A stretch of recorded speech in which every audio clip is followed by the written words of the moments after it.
Lavalava, and welcome to Behind the Lavalava Business Spotlight, where we highlight businesses that are making a difference in our community. I'm your host, Michael Tan, and I'm joined today by my co-host, Ulpopo Art, Spencer Harmon. In this segment, we place the person behind the business, giving them a platform to share their unique experiences and connect with a wider audience. Our goal is to promote these businesses and give them the visibility they deserve. So our show is brought to you by Matai Watches, a luxury timepiece brand that embodies the essence of the Pacific Islands. So whether you're looking for a watch to wear to work or to complement your island style, Matai Watches has got you covered. This is Behind the Lavalava Business Spotlight, and I'm Michael Tan. So let's get started. Today we have a very special guest. We have Michael Brunt, owner of Salt Lake City Firearms Services LLC. Mike, could you tell me more about yourself, what your business is, and what services you offer? Yo, thanks, Mike. Like Mike said, I'm the owner of Salt Lake City Firearms Services LLC. We offer concealed carry classes for the state of Utah. If you're wanting to learn more about the laws and as far as concealed carries are concerned within the laws of the state of Utah. Once you go through our course is about 3 hours. It'll certify you to carry concealed in the state of Utah, which you don't need, but it's still something that I think is important for people to go through. We go through kind of the basics of handling firearms, firearm safety, when to use your firearm, when not to, and just kind of the different things that are associated with that. And then we also offer a lot of different things as far as firearms are concerned. We sell wholesale pistols, ARs, shotguns, pretty much the whole realm of firearms.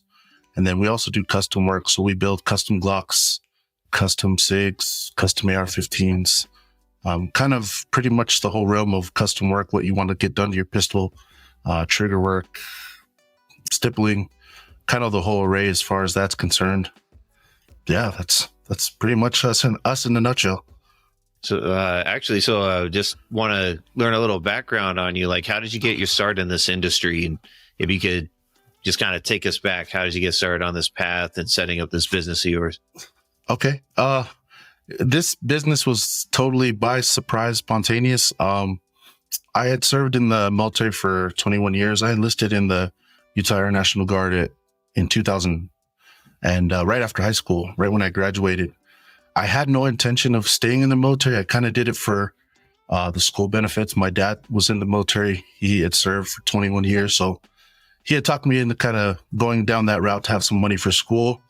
And then September 11th happened. So after September 11th, I think there was a lot of us that kind of just decided to make it the career after that ordeal. So I went through, I was in the 151st Security Forces Squadron. That was my unit. I did military police work from 2000 to 2021 when I got out. When I was getting out, I was kind of thinking of an idea because I didn't want to work for anybody. After working for the military for so long, I just wanted to kind of be my own boss and take the reins on my own. So I went through, I thought about doing real estate school. I signed up for real estate school, didn't like it. I thought about other different things. I was thinking about doing a food truck. And then it just dawned on me that I had 21 years of experience with firearms. Why don't I utilize what I know? So that was kind of the road right after. I was like, maybe I'll just go down here. I'll offer some concealed weapons classes and just see where it goes from there. And it kind of evolved from there. It went from concealed firearm classes to pretty much what I'm doing now. So Very cool. That was the initial start. Yeah. So you said National Guard, or did you say Air National Guard? Air National Guard. Yep. Air National Guard. Okay, cool. We got an Air Force rep finally on here. Like I'm the Army guy, and I'm usually surrounded by jarheads on here, and we got our Navy guy Ati.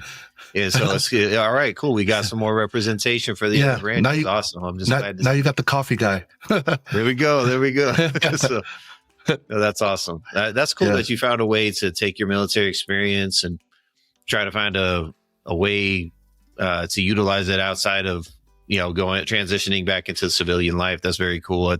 I like seeing that because I know that transition is a hard one sometimes, going from military to civilian life. So I'm happy to hear that. I appreciate it. Yeah, The only thing with military police work is either you're going to be a cop or something security. A lot of the guys that retire, they go church security for the LDS church, or they'll go, law enforcement. But like I said, I just kind of wanted to go down a different path and pretty much go off on my own and do my own thing, because I wanted to have my own flexibility to be able to be creative in what I want to do. I had thought about doing it with a business partner, but eventually I just decided I was going to go off on what I know and just create this thing how I wanted it to go. So very cool. Yeah, thanks. Yeah, I can't imagine going against other firearm shops, because there's a lot in Utah.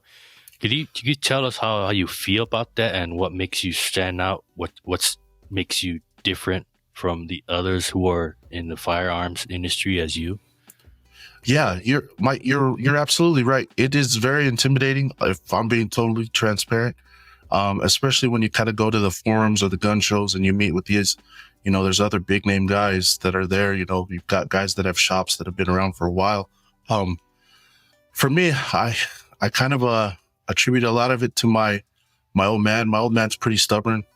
I think I get some of that from him. When I put my nose to something, if I have an idea that I want to do with it, I just go. And even though, like I said, it is intimidating to be around the other shop owners, they have, there's guys that have, $1 million budgets that they work with that are within the industry.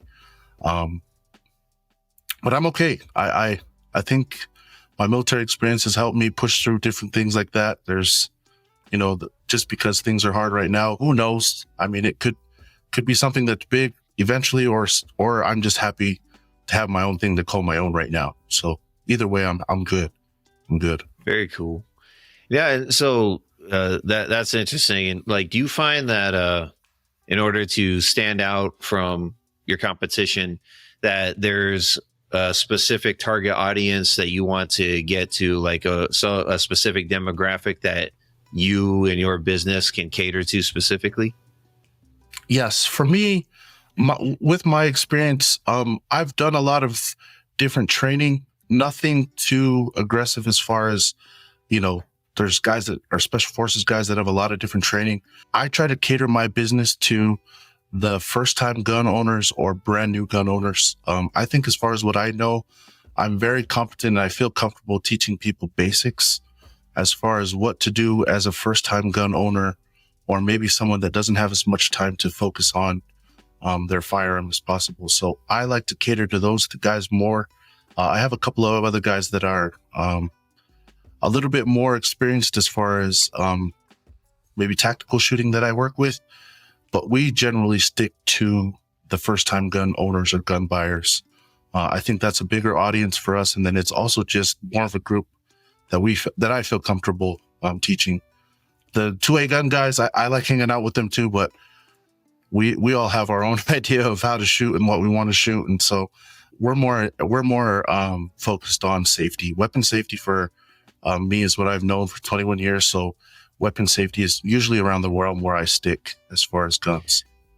That's very cool, because I'll bet that, especially coming from the military background, that you're specifically qualified to help with that. Because, there's a lot of people that come into the military that they never touched a firearm before, and so it's a lot of them. Like my experience with military firearms training is like, look, we here's the standard. Like, we're taking them back to square one, and more so there's guys who show up who think they know firearms, but they don't want to be stubborn and do it the way their daddy taught them or something like that. And the Army's like, no, we have a standard. And so I'll bet, like, being an MP in the MP circle, like, you're uniquely qualified in dealing with people who are handling firearms for the first time. And I think that's one of the most useful services that can be provided, because there's a lot of people who, they want a firearm for protection. They want a firearm for even maybe hobby or sport, but they need that training so they understand exactly what it is that they're holding in their hands. I think that's an immensely important service to provide for the community. Yeah. I think when I noticed it was when I initially started my concealed weapons classes. The concealed weapons classes, those classes are generally just, you go over the laws. You go over kind of like your basic nomenclature of your firearm, basic upkeep, where to store it, where not to store it. And if you do have to shoot, what you do. But I would go through the classes and I'd notice there'd be people that had still more questions about, knowing a little bit more beyond just the basics of knowing the laws. And I would tell everybody, okay, this is the start. The next thing I would suggest is go find you a gun that you like, take it to the range and shoot. And then you got to practice shooting. That's the most important part. Is it's great to know the laws, but it doesn't help if you don't know what you're doing with your firearm at home. And so that's kind of what we focused on more as we kind of moved down the road. We've kind of switched up our teaching techniques to kind of focus more on weapons handling and safety. That's excellent. Yeah, and like you're getting at, like, shooting and safety is one of those things that comes with reps. You need to get your repetitions in, just like playing a sport or something like that. Familiarization is key. But, I'm out of practice. I'll admit right now, I need to get some more practice in. Ammo's getting expensive though, so, yeah. But yeah. I had no excuses. I need to get me some ammo and get my practice reps in. Well, it's good. I think that's the most important part, is if you get the reps in. The important part is just being familiar with it. So it's not, these circumstances that come with being associated with a firearm, the circumstances can change in a moment's notice.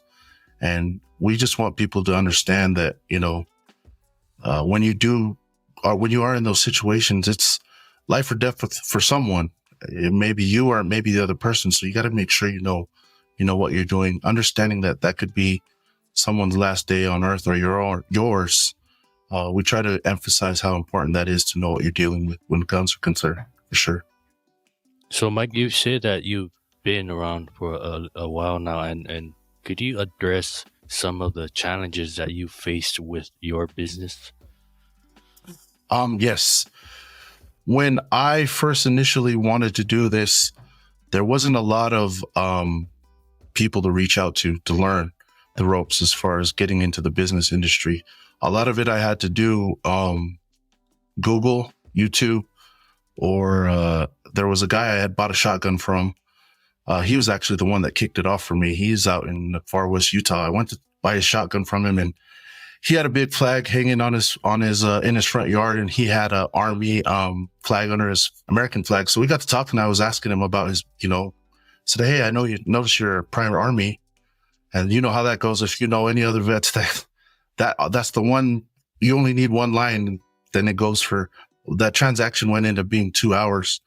But he's initially the one that kind of helped me get my feet off the ground as far as how to initiate your licensing, how to deal with the ATF, what the ATF is looking for, business licensing within the city, contacting city police. Like, there's a lot of things that I just had no idea about. So that was the hard part. I have had other people ask me about, other Polynesians, especially ask me about the business. So I'm lucky enough to help pass on that information, but that was the first hard part, was initiating, all the licensing for the business, for sure. Now, did you get a lot of community support? Hi, I'm Johnny, by the way. Sorry, I'm a little late. Just got home. Oh, no. But yeah. So did you get like a lot of community support involved with, especially when you're starting out early on? I think now that it's been around a little bit more, I'm not really, this kind of stuff will help. I'll be the first to admit I don't like being on camera. All my advertisements on my business page have none of my face on it. So, and then I have a pretty generic name, I think. So everybody's just probably, some other Bali guy wanted to ask me about stuff. But I think eventually, I've had more customers show up within the community as far as Polynesian community goes. I get more questions now, definitely, about people inquiring about, hey, my trigger's not working on my Glock. Can you look at it? I'm getting those questions a lot more now this year, for sure. Along that lines of what Johnny asked, what kind of help or support do you need from our community to help your business? That one's, I think a lot of it's kind of just referral based. I think the thing for me is just building a trust with the community first, which I think I'm starting to see now. I think with any business, especially one so serious as firearms, I think you got to be able to build trust with the community first for them to ensure that you're someone that they can go to if you need help. That's happened a lot more this year and last year. I'm getting a lot more people asking me questions and how I can help out.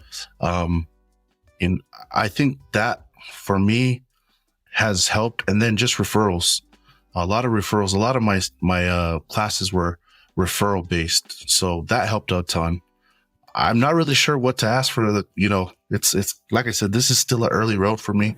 Only been in it for about 3 years. So I'm still learning. I just try to make sure that whatever it is, I just try to put out quality. Quality for me is the most important because my name's tied to it. So that's something important to me, that if my name's tied to my business, I want to make sure people, oh, that's a trustworthy guy. So they'll go to me or refer me in the future. So your name, and now because we got you on camera, your face is tied to it too. So, but that's a good thing, man. Don't sell yourself short. He's got a very trustworthy face. You can trust the guy.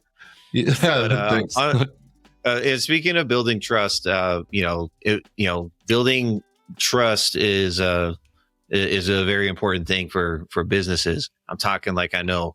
I don't run a business, but being on this podcast is about the closest thing that I know to that. But people get behind businesses that get behind them for sure. So, what are some ways that you think that you give back to your community, the people who support you? Are there any specific ways? I think the most way that has helped me get out with the community. So I'm LDS. I'm Mormon. I've done a lot of firearm training classes for different wards. I've had like a couple of friends that are serving bishoprics or different wards, and they're like, "Hey man, can you come do a safety course for our youth?" And I'm like, "Yeah, man, of course." That gives me more exposure to help kids, but it's also, like I said, I'm pretty passionate about safety, especially when it comes to these kind of things. So getting out and meeting and intermingling with the kids and and showing them how guns work and function and pretty much all the things that are associated with gun safety.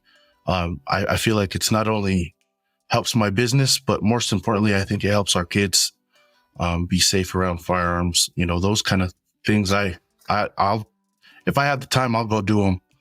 That's kind of been where we support the community, and we've been able to, donate to different things, donate to different causes. There's a step class for part of my. I should know this, but one of my friends owns a business, and she does step classes for the state, just kind of a wellness thing. She asked for some donations, so we were able to donate, just some optics and small things for them to use as raffles to kind of get their businesses going. But that's all new, very new to me. Business interactions. I am the first to admit I'm not good at it, but I'm trying to be better this year for sure. I like to hear about success stories and testimonials. Are you able to provide one for us? I think for me, the biggest success for me, I think, is the ability to, one of my nephews the other day, he was playing, and I heard him, he came over and spent some time with my kids. And then he went back, it's my sister's son. And, he went and told his mom, he said, "Yeah, Mom, Uncle Mikey builds and sells guns, so his family isn't poor," which wasn't really necessarily the case. But my kids, they asked me about what I do. My nephews asked me about what I do. Being able to tell them that this is mine, this is what I own. Your uncle built this or your dad built this on his own. I just hope that my kids and my nephews are able to take that away and use that for their future, whatever it may be, whatever line of work they decide to get in. I just hope that they understand that, we're smart people. We're able to do these things. And if they're able to harness whatever they enjoy or whatever they're good at and use it to be a tool to build their own business, I'm all for it. So I think little small things like that is kind of more so what I've taken away, is just the ability to inspire the youth, especially my kids, is the biggest thing I've taken away for sure. Now, at one point in time, and I probably missed the first stuff, maybe if you talked about this, but I won't go because you mentioned weapon safety a lot. And at one point in time, I was a mount instructor, and weapon safety was huge, especially in live fire ranges, for indoor live fire ranges. And so I was wondering, like, do you utilize the same weapon safety rules that they do in the military? And also too, would you be willing to, do other wars aside from, family and friends about teaching weapon safety, or even just for an activity for people outside the Valley in case anybody's looking for information? Yeah, for sure. Yes, my whole safety criteria is built off of all my weapons, our lesson plans from our academy or our combat arms training instructors. So I took basically everything that we learned and I threw it right into my lesson plan. Number one, because I know it. And number two, because it's easy for me to teach, right? Like I've done it for so long that I don't have to refer back to any papers. I can pretty much, if anybody's been in the military, when there's a OI or something that you follow, that thing inside and out. So luckily for me, it was easy to build. I think that my PowerPoint presentation, it took me from start to finish, it took me a good, solid 3 hours. But that safety portion of it, I think I busted that thing out in 20 minutes because when you anybody in the military knows that repetition is the number one thing we learn. And so everything that I learned, I just transitioned it to a civilian world because it pretty much correlates other than I had to take some words out, you had to civilianize, I don't even know if that's the word, but I had to make it into a civilian. Yeah. No, no 2 to the chest, 1 to the head, get rid of that kind of stuff and make it more no failure drills and control pairs. Right. Yeah. So that definitely did help. And I, as far as your other question is concerned, I'm 100% willing to offer up my service to anyone that needs help as far as within their ward or if there's a group. Definitely, I think that's a way for me to not only build business, but to help. Like I said, you get 2 birds with 1 stone. You're building your business, but you're also giving knowledge to people that I think is so important, especially in today's climate, with everything going on. I think it's important that we share this information. I think this is the kind of thing that's going to help the community as far as, different things that are happening is just being able to share information and have people willing to share the information. I think that's how we battle, a lot of stuff that we're dealing with right now. Yeah. So do you have like a quick shout out for like a phone number or information of how someone could reach you to set up some sort of something in the future? Yeah, absolutely. SLC Firearms and Services.com is my website. There's an inbox there. If you have any questions, you can inbox me at my inbox, or you can reach my direct line. My direct line is 801-860-2149. Feel free to shoot me a text if there's a question you have about guns, or if there's anything pertaining to weapons that you need help with, or if you're wanting to just be like, hey, can you come talk to the kids in my ward? I'd absolutely love to do it. Just reach out and I'll get back to you as soon as I can. Yes, and you can find him on the social media platforms like Facebook and Instagram. Yes. Before we close this out, could you tell us of something that people don't know about you?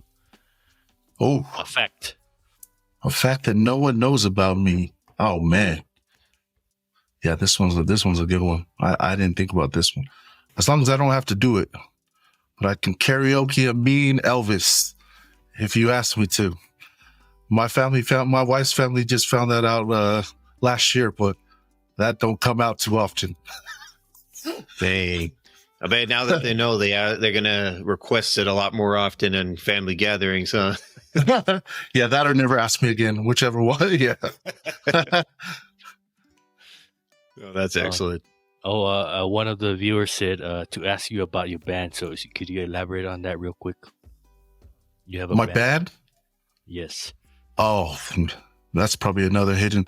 That one's back farther in the closet than the karaoke one. I don't know if I'd call it a band, but sometimes it sounds like music for sure. Sometimes, only sometimes. Thank you very much, Mike, for joining us. We appreciate you taking the time to chop it up with us. Thank you for tuning into this episode of Behind the Lavalava Business Spotlight. I hope you enjoyed our conversation. Remember that the businesses we feature in our show are always looking for support. So be sure to check out their websites and social media pages to learn more and see how you can get involved. So if you enjoyed this episode, be sure to follow Behind the Lavalava and leave us a review. And thank you for joining us. We hope you found this interview informative and insightful. This is Michael Tan, Spencer, and Johnny signing off from Behind the Lavalava. Tofa Soifua.